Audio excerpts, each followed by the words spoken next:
na yule munafiq fajir asi kafir ataletewa hanut na kafan min an-nar, ataingizwa katika kaburi,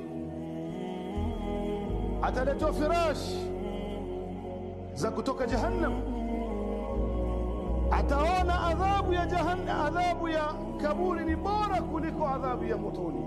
Atafunguliwa sehemu katika moto wa jahannam, ataambiwa huko ndio unakwenda wewe. Ataambia ya Rabb la taqim as-saa, ya Rabb usisimamishe kiyama, bwana hapa hapa, huko nakokwenda ni babaya zaidi. Hii vile vile wenye kupinga adhabu al-qabr wapate kujua kwamba adhabu al-qabr ni warid, ipo hakikatan.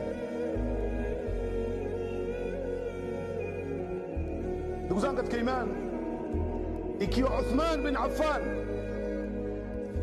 sahaba khalifa wa mtume, 10 mubashirina bil janna, ameoa kwa mtume watoto wawili Dhunnurain, anapita makaburini analia kama ilivyokuja katika hadithi. Analia kwa nini? Na yeye anajua kuna khairi na mngoja mbele. Anaulizwa, kwa nini unalia?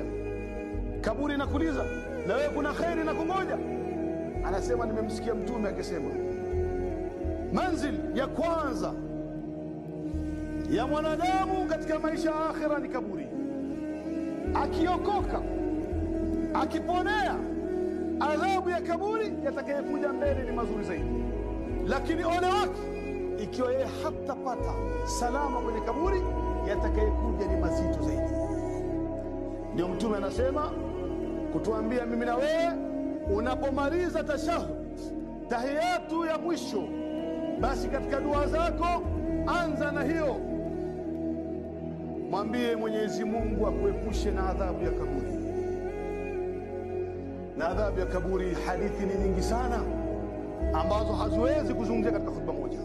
Inatosha tu kwamba Allah subhanahu wa ta'ala amejaalia fitna mojawapo wanadamu atakayepitia